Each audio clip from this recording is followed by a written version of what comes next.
आ जाओ। अरे ठहर जा रही है बड़ी जल्दी में। लगे भाई आगे सारे साथी। चलो ओके अच्छा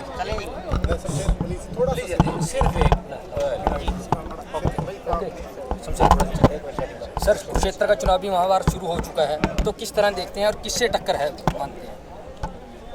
हमने 6 विधानसभा के कार्यकर्ताओं की बैठक करी अब तक, और ये बैठक इसलिए करी है कि इस लोकसभा के चुनाव की जिम्मेवारी उनको दे दी जाए। आपने गुला की मीटिंग स्वयं देखी, कितना उत्साह है कार्यकर्ताओं में। इंतजार कर रहे हैं कि कब 25 मई आए। हजारों की संख्या में कार्यकर्ता बैठक में आ रहा है। लोग सरकार से दुखी है, परेशान है। जो भाजपा 400 पार की बात करती है उस पे उम्मीदवार नहीं है। जो कांग्रेस ये दावा करती थी कि हम 10 की 10 जीतने में सक्षम हैं, उनके पास उम्मीदवार नहीं है। हमने पहले दिन एक बात कही थी कि इंडियन नेशनल लोकदल पार्टी बहुत ही ऐसे साथियों को जिम्मेवारी सौंपेगी जो बहुत चौंकाने वाले नतीजे देने का काम करेगी।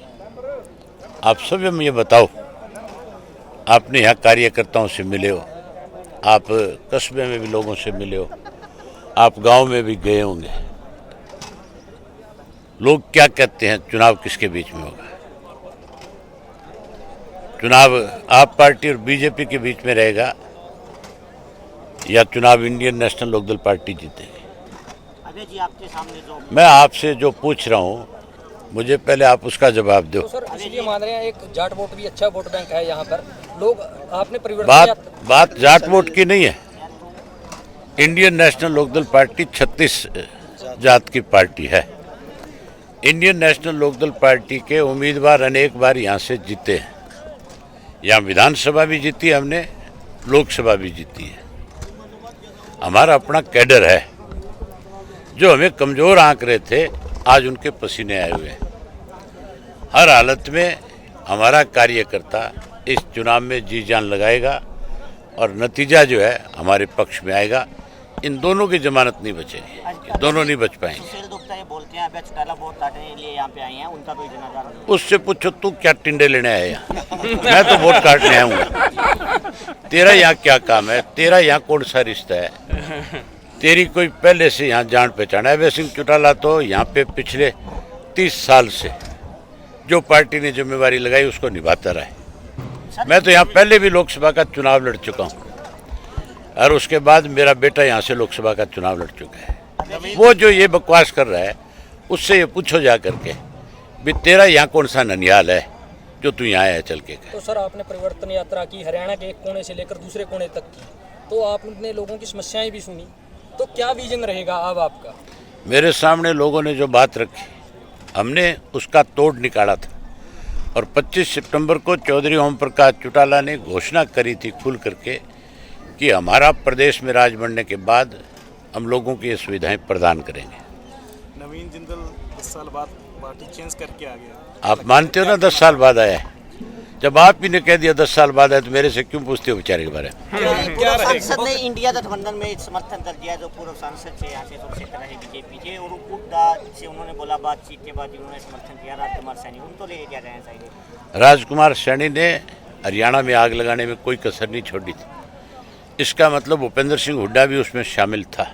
तो सर, ये इन लोगों की सोची समझी एक साजिश थी इस प्रदेश को खत्म करने की, लेकिन इंडियन नेशनल लोकदल पार्टी ने उस साजिश को खत्म करने के लिए सद्भावना के नाम के ऊपर पूरे प्रदेश के अंदर लोगों के बीच में बैठक की है, सम्मेलन किए, और उस सम्मेलन का नतीजा ये निकला कि फिर से लोग आपस में जुड़े, भाईचारा बढ़ा। अभय जी, चुनावी मुद्दा क्या रहेगा? आपकी सरकार का जो आने वाली आपने जो आपका अब की बार आपका क्या एजेंडा है आपकी पार्टी का?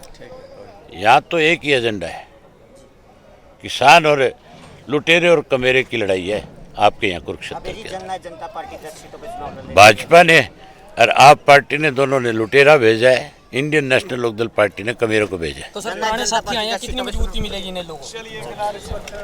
और भी जो कोई साथी हमारे आज कहीं है, मैं तो उनसे भी कहूँगा कि आपको इंडियन नेशनल लोकदल पार्टी के साथ आना चाहिए, चौधरी देवीलाल की नीतियों को आगे बढ़ाना चाहिए।